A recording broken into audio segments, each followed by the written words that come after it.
नमस्कार दोस्तों, मैं हूं अंतिमा की ज़िंदगी। स्वागत करती हूं दोस्तों अनीता पांडे देहाती लोकगीत। दोस्तों आज हम लोग लेकर आए बहुत प्यारा सा बेटा विवाह में जिस समय बारात जाती है माँ अपने बेटे को दूध पिलाती है।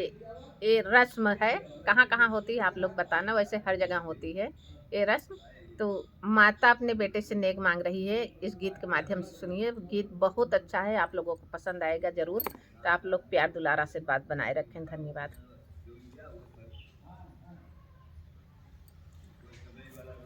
अंगने में बैठी है माया कवनी देई सुना बेटा वचन हमार रे ललन वायर सुना बेटा वचन हमार रे ललन वा। अंगने में बैठी है माया कवनी देई सुना बेटा रज हमार रे ललनवा रे सुना बेटा रज हमार रे ललनवा। जब मोरे बेटा गर्भ में तू आया रे जब मोरे बेटा गर्भ में तू आया रे यार हर के दलना सोहाई रे ललनवा। अरे याना पीना सब गान धाई रे ललनवा। जब मोरे बेटा गर्भ में तू आई लायर जब मोरे बेटा गर्भ में तू आई लायर फल फूल हमैना सोहाई रे ललनवा। रे फल फूल हमैना सोहाई रे ललनवा। बड़े हो जतन से हो बेटा तो है पाले अरे बड़े हो जतन से हो बेटा तो है पाले अरे तब भाया बियाहन के जोगरे ललनवा। अरे तब भाया बिऊरे के जोगरे ललनवा। तू चला बेटा गौरी बियाहन माई माँ गई दूधवा के नेगरे ललनवा।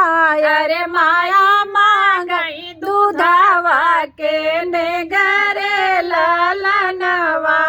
दूधवा के नेग हम नहीं देबै माया रे दूधवा के नेग हम नहीं देबै माया रे हम देबै पाले के नेगरे ललनवा।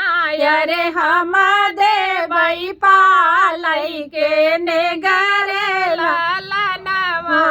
हम बनबै मोरी माई बाबा के सेवा कवाया रे हम बनबै मोरी माई बाबा के सहारा रे धना धनी है दासी तो हर रे ललनवा।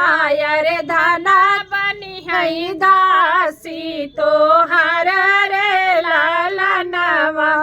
जब तक अब माई तो है ना भूलाई भैया रे जब तक जियब माया तो है ना भूलाई भैया रे सेवा कई करबै तो हर रे ललनवा। रे सेवा मई करबै तो हर रे ललनवा। महीनी होबै माई बूढ़ा पे कैसा हरवा। रे हम ही नहीं होबै माई बूढ़ा पे कैसा हरवा। रे हमारा सेवा तो हर रे लाल